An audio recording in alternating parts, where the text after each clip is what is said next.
আসসালামু আলাইকুম এভরিওয়ান, সবাই কেমন আছে? আলহামদুলিল্লাহ আমি অনেক ভালো আছি। সো এই যে আমি সকাল সকাল উঠে পড়েছি বরিশাল যাওয়ার জন্য। ঈদ আসলে সবার সাথে করার মজাই আলাদা। সো এই যে এখন আমি রেডি হব, রেডি হয়ে রওনা দিব। সো জাস্ট র্যান্ডমলি একটা ভিডিও করছিলাম বাসায় বসে।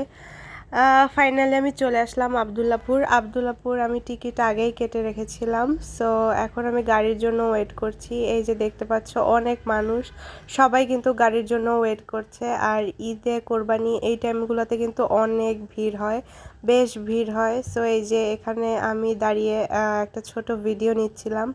আর আমার মতো অনেক মানুষ ছিল, এই যে দেখতে পাচ্ছ সবাই কিন্তু গাড়ির জন্য ওয়েট করছিল। এই যে পিছনে সবাই কাউন্টারেও বসেছিল, প্লাস কাউন্টারের বাইরেও অনেক মানুষ ছিল, সবাই গাড়ির জন্য ওয়েট করছিল। সো আমি সেখানে বসে একটা ছোট ক্লিপ নিচ্ছিলাম, ভিডিও করছিলাম। আর যদিও এর মাঝখানে হালকা একটু বৃষ্টি হয়েছিল। সো ফাইনালি আমি বাসে উঠে পড়ি, আমার বাস চলে এসেছে। সো আমি আবদুল্লাপুর থেকে বাসে উঠে যাচ্ছিলাম। ভালোই লাগছিল, যেহেতু বেশ কিছুদিন পর যাচ্ছি, ফ্যামিলির সাথে ঈদ করব। বাট ট্রাস্ট মি, ফুল ঢাকা শহর এত জ্যাম ছিল, এই যে দেখতে পাচ্ছ জ্যামের মধ্যে আমি বসেছিলাম। মানে আবদুল্লাপুর থেকে একদম যাত্রাবাড়ি, আই মিন ফুল ঢাকাটাই জ্যাম ছিল। আমি অলমোস্ট 3 ঘন্টা ধরে বসেছিলাম এই জ্যামের মধ্যে। আর জ্যামের মধ্যে বসে থাকাটা যে কি বিরক্তিকর কি আর বলবো। আর ঈদ কোরবানিতে অলওয়েজ আমি এটা ফেস করি, যদিও আমার এটা অভ্যাস হয়ে গেছে অলওয়েজ যাওয়া আসা করতে করতে। বাট তাও এত জ্যাম আর ভালো লাগছিল না।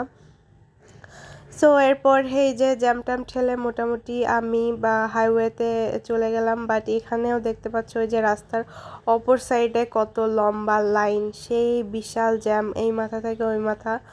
সো এখানেও আমি ছোট একটা ক্লিপ নিচ্ছিলাম। আসলে পুরাটা রাস্তায় জ্যাম ছিল। আমি সেই সকাল 11টায় উঠেছি, আর বাসায় আসতে আসতে অলমোস্ট আমার সন্ধ্যা হয়ে গেছে, আই মিন ইফতারির পর এসেছি। সো এই যে আমি এটা ছিল পদ্মা সেতু। সো এই যে পদ্মা সেতুতে আমি যাচ্ছিলাম, আর এত জোরে চালাচ্ছিল বাস কি আর বলবো, মানে আমার চুল টুল উড়ে যাচ্ছিল। সো এই যে এইটা হচ্ছে পদ্মা সেতু, বিশাল বড়। আমি অলওয়েজই যখন বরিশাল থেকে ঢাকা যাই বা ঢাকা থেকে বরিশাল আসি, এই পদ্মা সেতু হয়েই আসি। বাট এইবার বাসটা অনেক বেশি জোরে চালাচ্ছিল, এত জোরে চালাচ্ছিল যে আমার চুল টুল সব উড়ে যাচ্ছিল, চুল ওড়না। আর আমি তো মানে ফোন ধরে রাখতে পারছিলাম না, মনে হচ্ছে হাত থেকে এখনই পড়ে যাবে, মানে এত জোরে চালাচ্ছিল বাস। মনে হচ্ছিল আমি বাইকে যাচ্ছি, বাসে না। আমার তো খুব হাসি পাচ্ছিল। সো যাই হোক, ঢাকাটা পার হলাম। পার হওয়ার পর গোপালগঞ্জে ঢুকতেই এখানে একটা গাড়ি অ্যাক্সিডেন্ট হয়, তার জন্য বিশাল লম্বা জ্যাম, অলমোস্ট অনেক জ্যাম। সো আমাদের গাড়িও এই জ্যামে আটকে পড়ে, এবং আমরা অলমোস্ট 2 ঘন্টা এই জ্যামে বসে থাকি। এই যে আমাদের গাড়িটা মাত্র আসলো, এবং আসার পর আমরা 2 ঘন্টা এই জ্যামে বসে আছি। মানে খুবই বিরক্ত। ঈদ কোরবানির টাইমে এই জ্যামটা আমার কাছে খুবই বিরক্ত লাগে, এই যে জ্যামে বসে আছি। কি আর করব, অনেকে তো বাস থেকে নেমে হাঁটাহাঁটি করছিল, কারণ কি আর করবে, এতক্ষণ বসে থাকতে আসলে কারোই ভালো লাগে না।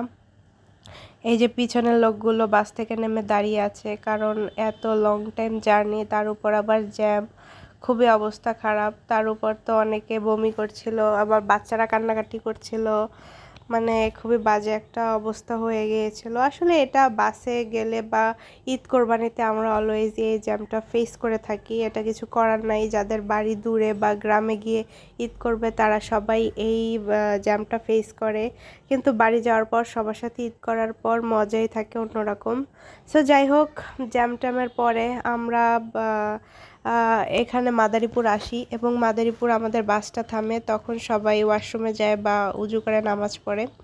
সো এই যে এখানে আর তেমন কোনো বাস দেখিনি, আমাদের একটা বাসই ছিল। সো আমি এখানে নামি, নেমে একটু ফ্রেশ হই, আর তখন এই ভিডিওটা করছিলাম র্যান্ডমলি। বাট ট্রাস্ট মি, এবার যাতায়াতে কিন্তু আমার অনেক কষ্ট হয়েছে। মানে এত জ্যাম, আমি সেই সকাল 11টায় রওনা দিই, আর আমার বাসায় আসতে আসতে অলমোস্ট সন্ধ্যা হয়ে গেছে। সো এই যে ফাইনালি আমি বরিশাল চলে আসছি। এটা হচ্ছে বরিশাল ক্যাডেট কলেজ। সো এখানে চলে আসি অলমোস্ট সন্ধ্যা হয়ে যায়, ইফতারির জাস্ট একটু আগে। সো তারপরে আমি একটা মিষ্টির দোকানে ঢুকি। এই যে এখানে অনেক রকমের মিষ্টি দধি আছে, তো আমি এখান থেকে রসমালাই কিনি আর দধি কিনি।